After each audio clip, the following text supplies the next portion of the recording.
My husband agreed to stay home with our baby after it was born, but he changed his mind, so we had a big fight. I'm a doctor who has never wanted kids. I'm 36F, and I'm a doctor. I love my job and my patients so much. There is no better honor in my life than being able to help other people. It wasn't easy to get my medical degree. I was turned down a lot of times. When I was in high school, I had a lot of problems, and I didn't get into any colleges my senior year. I had to start at the bottom and work my way up by taking remedial classes at the community college near me. I was so happy when I finally got into medical school when I was 26.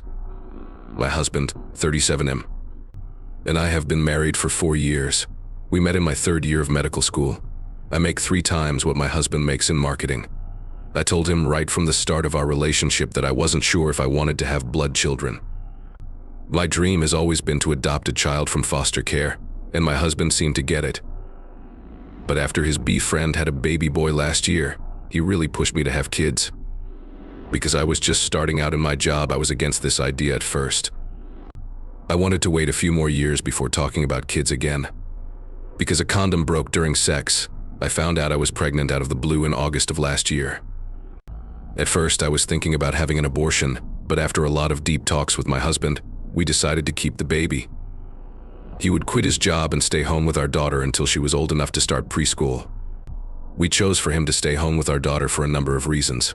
For example, I make a lot more money than he does, so it made more financial sense for him to do so. As a doctor who works as an associate, I am just starting out. I just started working as a doctor on my own after 4 years of medical school and a 4-year internship. My husband has been in his job for 15 years. It was very clear to me that I had no desire to stay home and be a mother. I admire moms who stay at home with their kids, but my job is my life.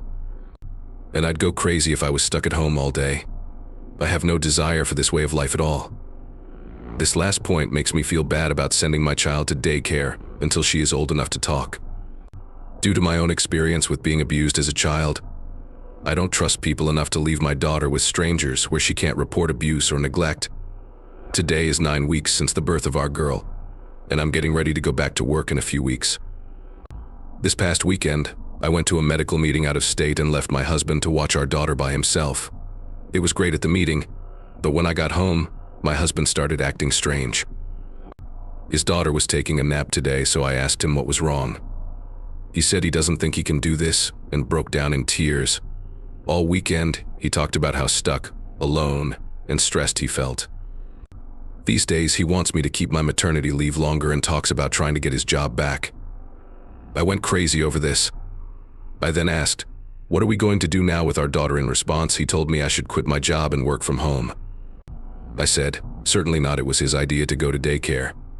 I lost it at this point and yelled, "If I knew you were going to break your promise to take care of our daughter, I would have never had your child." I know I was way too angry, and I would never trade our daughter for anything. I love her so much, but I'm mad at my husband and don't know what to do next. We need more details, from OOP to deal with some health problems. A few people have already brought this up, so I'll just talk about it here. At age 17, when I lost my virginity, I began hormonal BC. It's too bad that I have almost every side effect listed in the 3-page paper. It took a lot of different kinds for me to decide it wasn't for me. I had a copper IUD for a few years, but I had to have it taken out early because it gave me terrible cramps. I've never had a problem with strictly condoms in the years I've been using them. Also, I never let my husband come into the condom while his penis is inside me. I know this is a personal matter. This is extra safety and peace of mind. He might come too quickly or out of the blue twice a year and not be able to leave in time. He came into the condom without warning the night we had my daughter. I didn't think much of it because it happens sometimes, but now I'm having second thoughts about a lot of things.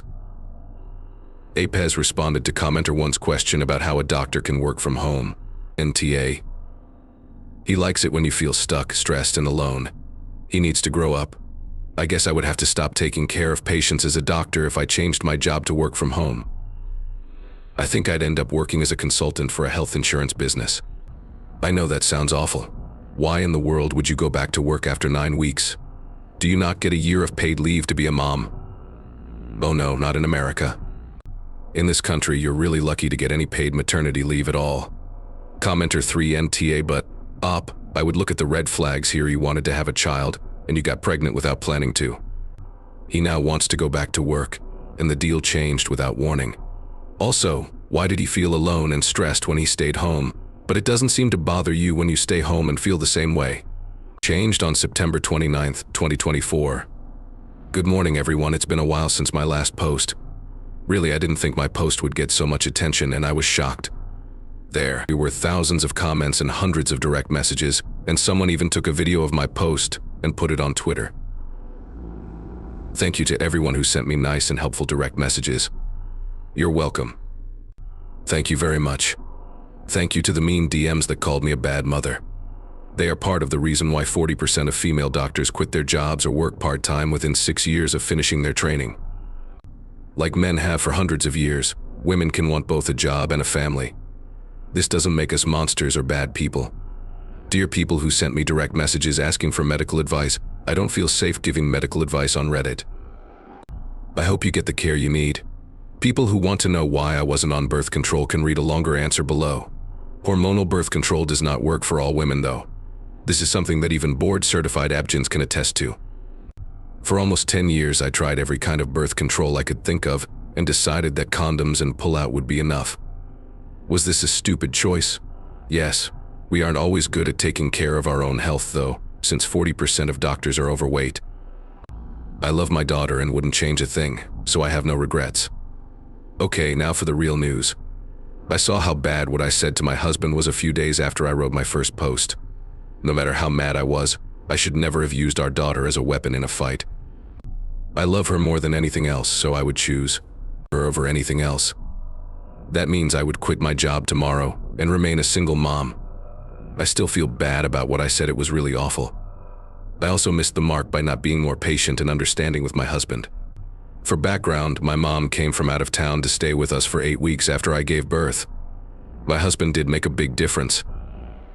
I think they each did half of the work with the baby for the first week or so, while I got better. After that, we all did our fair share.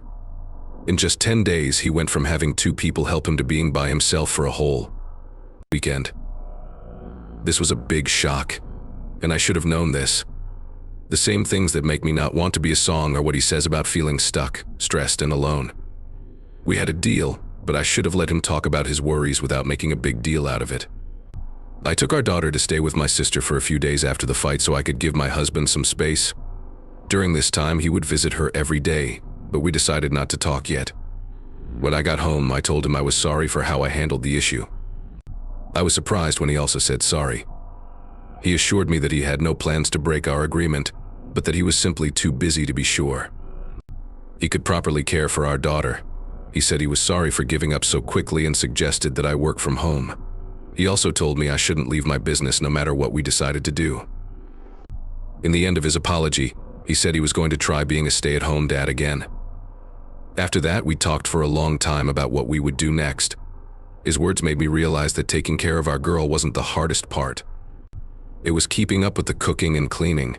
We chose to hire a maid and sign up for one of those food kit delivery services. He joined one of those support groups for new parents to feel less alone. My sister-in-law has agreed to watch the kids for a few hours 3 times a week so my husband can go to the gym or have some alone time. It was also important for me that he let me know if he ever felt like he could no longer be Assad. I made it clear that I would be slightly unhappy, but it would hurt me a lot more to know that he was tired and upset from taking care of our daughter. Since then, we've also done things to make our marriage stronger, like going on a date night every week.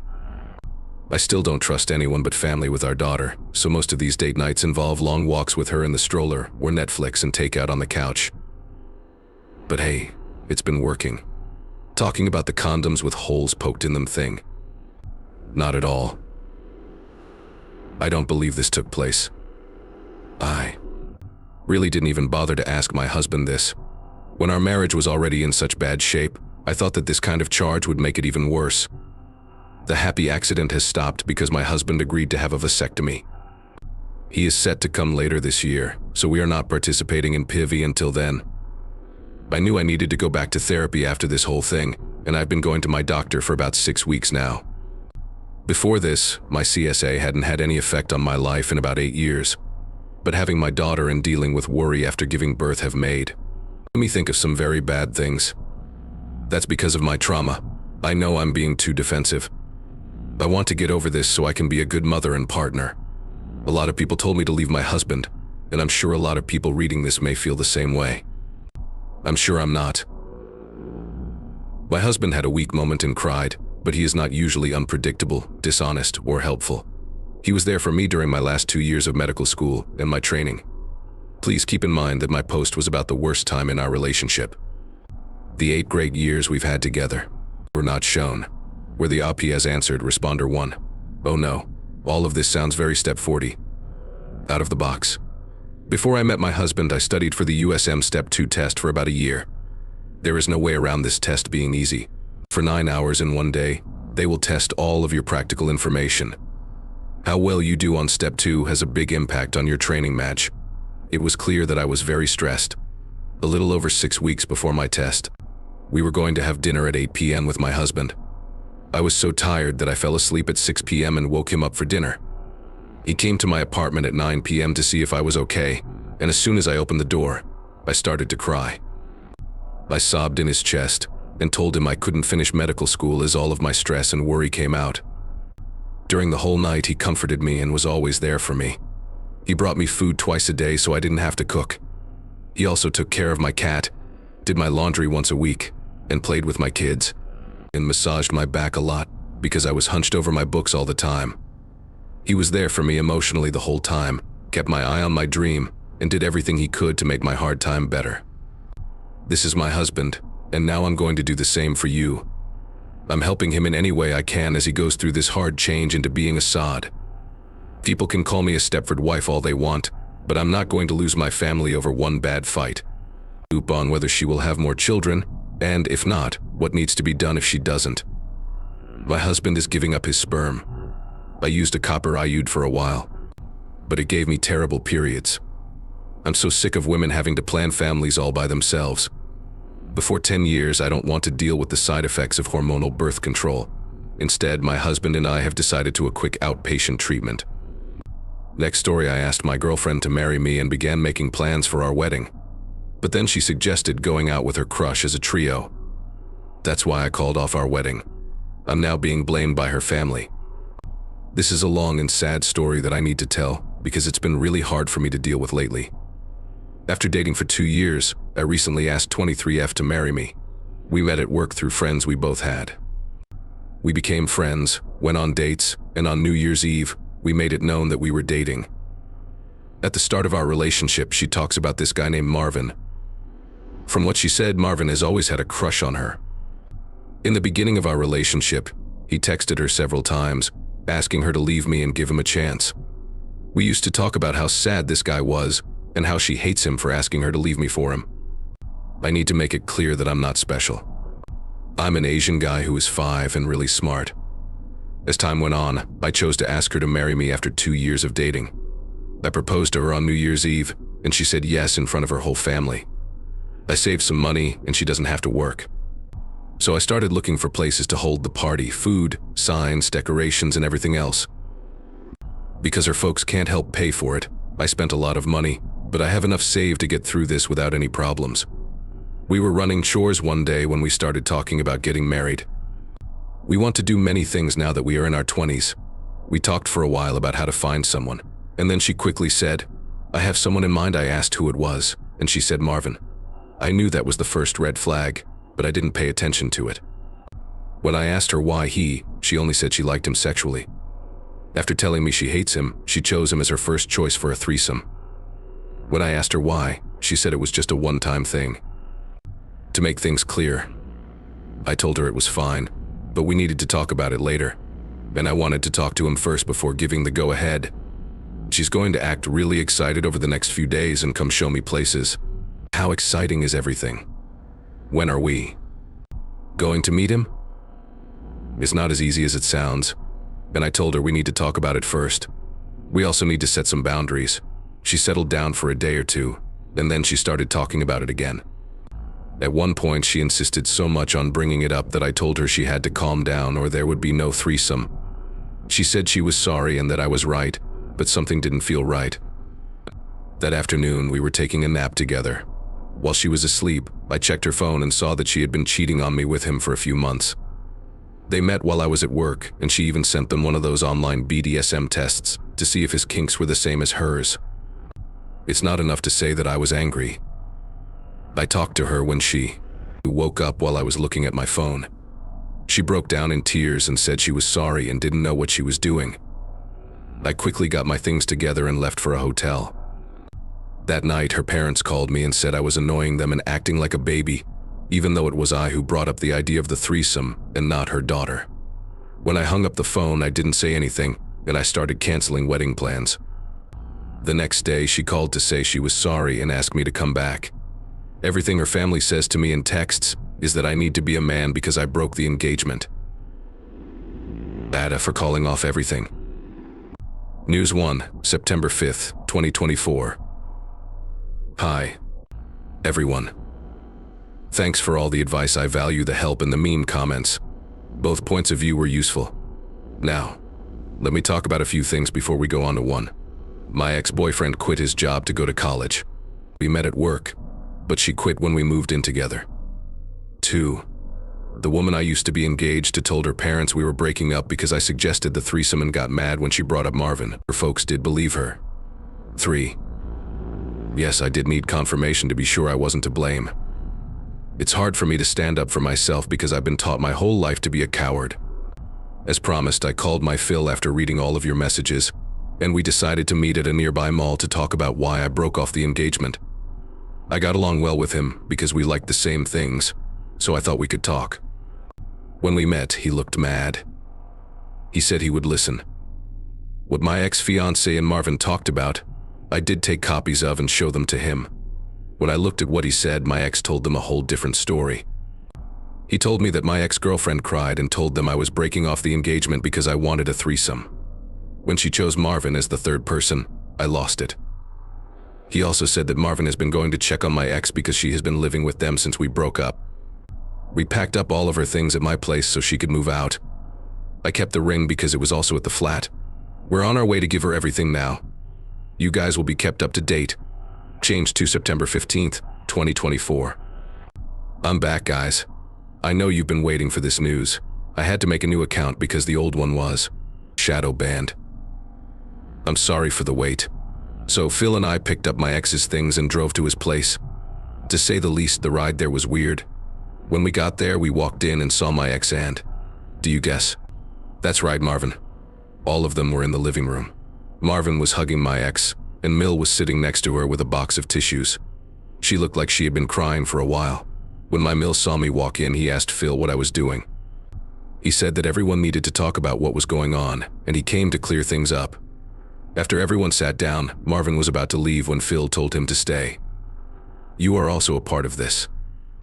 Marvin sat down, but it was clear that he wasn't holding up well.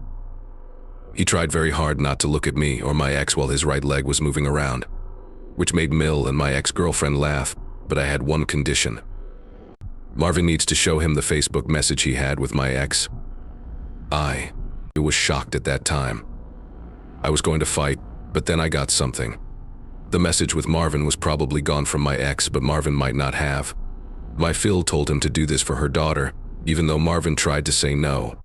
My ex-boyfriend and Marvin took quick looks at each other, and my Mill was quiet as he looked at Phil. That was the last thing Marvin said before he got up and left. My ex started to cry again, and my husband told her to stop. He said I had shown him copies of their talks and that he was upset that I had found a cheating slut. Mill couldn't believe it, so I also showed her the photos. She lied to them both and then did something like that. They both screamed at her. At the end, Phil went to the garage to unload her things and told her she had to find another place to stay because she was no longer wanted there. Phil said sorry and said he would check in with me to make sure everything was okay. After everything that happened, I felt empty when I got home. NGL. There must have been a drop in energy. My ex called me once, but I didn't answer. I stopped the number and told everyone at my building that she can't come in if she does. There were photos of the chat that I shared on Facebook and Instagram to make sure she couldn't tell her friends and family a different story. I'm going to move to a different state because I will get most of my money back after canceling the place, food, and other things. I'm free of STDs after getting tested. I'm going to sell the ring to get my money back. That's all the news for now. I don't think I'll say anything else about this, but I want to thank everyone who commented, good or bad. I hope things are going better now.